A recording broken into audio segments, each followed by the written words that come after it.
За одоо би хүмүүсийн асуусан зарим нэг асуултанд хариулъя. Яа тэгэхээр нөгөө мессежээр тэр болгоо хариулж амжихгүй байгаа учраас ингэж хариулчихвал амар байна. Тэгээд асуугаарай. За тэгээд их өсгөөжүүдийн асуудаг асуултыг тавья. За яаж хордон турах вэ? Яаж хордон турах вэ гэвэл ер нь л 3 юм байна л да. Өдөр болгон дасгал хийх хэрэгтэй. Тэгээд эрүүл хооллох хэрэгтэй. Нөгөөх нь болохоор сайн мэдээж унтаж амрах хэрэгтэй. Яа тэгэхээр зарим хүмүүс айгүй бага унтаад 4-5 цаг унтаад ч юм уу дасглаар ингээд өөрийгөө нүтчдэг. Тэр бол айгүй буруу байгаа. Булчин яаж хөгждөг бэ гэхээр дасгал хийгээд амарчиж хөгждөг. Тэгэхээр хүн нэг 8-9 цаг өдөрт хангалттай унтах хэрэгтэй. Тэгээ зөв хооллох хэрэгтэй. Буруу хооллолтоо ер нь эрүүл хоолоор салах хэрэгтэй. Дасгал сургалтын хувьд болохоор хүн өдөр бүр дасгал хийж мэдээж гой сайхан байна шүү дээ, тий. За өдөрт ер нь хүн хичнээн цаг дасгал хийх хэрэгтэй. Өдөрт хүн доотлон 30 минут дасгал хийх хэрэгтэй. Яа тэгэхээр хүн 20 минут дасгал хийхэд хүний бие зөвхөн халдаг байгаа. Зөвхөн одоо энэ үе мөчнөд халдаг гэсэн үг. 20 минутаас дэшээ булчин хөгжиж, өөх шатаалт явагдаж, нөгөө нэг турах үйл явц чи явагддаг. Тийм болохоор өдөрт ер нь доотлон 30-аас 40 минут дасгал хийж байвал айгүй үр дүнтэй. Тэгээд дасгалыг 7 хоногт ер нь 4-өөс 5 удаа хийж явах зүгээр. Миний хувьд болохоор би 7 хоногт 5 удаа дасгал хийдэг. 2 өдөр өөртөө амралт өгдөг. За дасгал эхлэхийн өмнө заавал бие халаалт хийх хэрэгтэй. Яста. Яа тэгэхээр шууд дасгал хийхээр чи мэдээж ингээд хүний хүрцэн байгаа биеийн дээр ингээд хүчээр гинт дасгал хийхээр сүлдээ бас үе мөч өвддөг болдог. Тэгэхээр би урд нь таадгүй байсан л та ингээд хамаагүй халаал дасгал хийхгүйгээр шууд дасгал хийгээд шууд суулт хийгээд ч юм уу явдаг байсан. Тэгээ сүүлд нь надад ямар үр нөлөө гарсан бэ гэхээр одоо ингээд миний бас яс өвддөг байгаа. Миний өдөг өвддөг. Тийм болохоор явандаа иймэрхүү байдлаас зайлсхийхийн тулд заавал халаалтын дасгал хийх хэрэгтэй. Ер нь халаалтын дасгалыг ядаж нэг 5-8 минут хийчих зүгээр байдаг. Одоо тэгээ зөвхөн турах дасгал хийгээд байна шүү дээ. Ингэснээр гоё бие албартай болох уу? Турах дасгал хийвэл зүгээр л турна. Тэрнээс л тийм одоо эмэгтэйчүүдийн маань хүсээд байгаа гойлог галбирцсан тэр бие гарч ирэхгүй. Хүн яах вэ ингээд одоо жишээлхэд тарган байжаа турна штэ тий. Турахаар ч нөгөө нэг илүү арсыг нөгөө арсыг чангалах шаардлагатай. Арсыг чангалахын тулд мэдээж гантелтэй дасгалууд хийх хэрэгтэй. Ер нь ингээд юу зүгээр гантелгүй дасгал хийж ирснээс гантелтэй дасгал илүү ачаалал өгдөг. Тэгээ гантелтэй дасгал нөгөө төмөр хэрэглэхээр бакарчгүй юу? Үгүй энэ ингээд аюу буруу ойлголт яваад идэг байхгүй юу? Хүмүүс ингээд булчин бүтээлийг энийг юм уу 2 сарын дээр нэг жилийн процесс явуулж юм гэж бодоод идэг үгүй. Булчин бүрдүүлэхийн тулд бол маш удаан хугацаа шаардлагатай.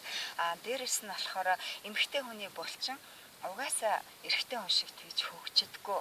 Яа тэгэхээр байлаасаа эрэгтэй хүнд булчин хөгжих тэр юг заяацсан. Эмэгтэй хүнд гормоныг заяацсан. Эмэгтэй хүнд болохоор тийм булчин хөгждөг тийм гормон байдгүй.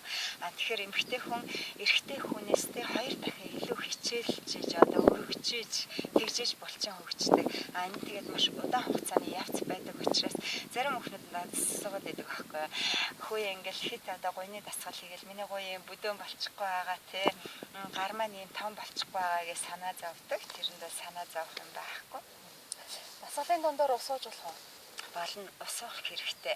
Хүмүүс бас нэг юм буруу ойлголт өгдөг. Дасгалын дундор ерөөсөө ус уухгүй. Дээрээс нь ингээд өдөрт аль болох ингээд бага хэмжээгээр ус уувал сайн гэж бодоод идэг.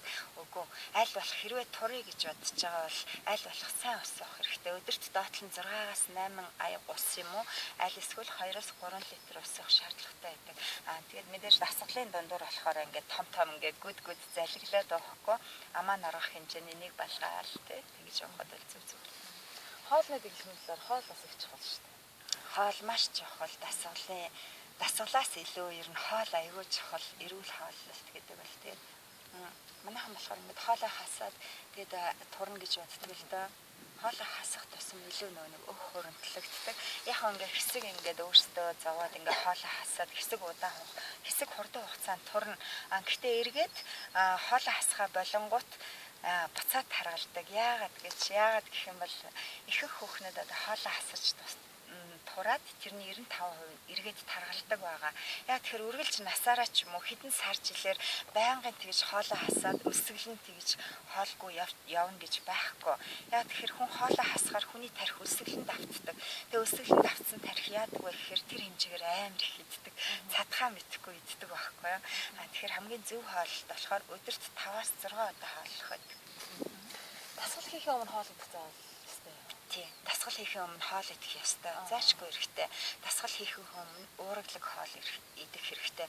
Уургалаг хоолнд юу ордог вэ гэх юм бол дахианы зээж мах тий, брокколи, тофу, би ордногоосаа нөгөө пэйж дээрээ постлсан байгаа уургалаг хоолнд юу ордог вэ гэгээд тэр зүйлсүүдийг идэх хэрэгтэй. Тэгээд нэг 20-30 минутын дараа дасгалаа хийх хэрэгтэй. Яагаад тэгэхээр дасгал хийхгүй өсөглөн дээрээ дасгал хийхээр хүний бие ядарсан байдаг. Ямар ч ирч хүчгүй байдаг. Ирч хүчгүй байгаа дасгал хийхээр чинь дасгал ямар ч үр дүнгүй гэсэн үг. Орой хоолой хэдэн цагаас идэж болох вэ? Орой хоолой ер нь 7-аас өмнө идэх хэрэгтэй. 7-аас өмнө тэгээд орой хөнгөн маягийн хоол идээд орой тэгээд унтахынхаа өмнөөс өсөөд байвал тарх ч юм уу, альсгүүл жижигхэн самар ч юм уу, жимс ч юм уу идэж болно. Аль болох ер нь орой хоолой эртхэн идээд тэгээд хөнгөн юм идчихвэл ер нь хүн байнгын бас галбирлаг, гойлог байдаг. Одоо нэг ажил нь ороод тавдаг шүү дээ. Хүн ажил нь ороод 9 цагаас дасгал хийлээ. Тийм. Дасгалын дараа өсөөд байвал мэдчих болох. Дасгалын дээрээ юу дараа ороод дасгал ажиллаж шүү дээ. За нэг 10 хүртэл. Тэгээд 10-аас хойш өсөөд байвал одоо яах вэ? За мэдчих болох уу? болно. Манайхан нөгөө нэг ихэвчлэн ажлынхаа цаг загаас шалтгаалаад ажил нь 7 цагт тараад ч юм уу тий.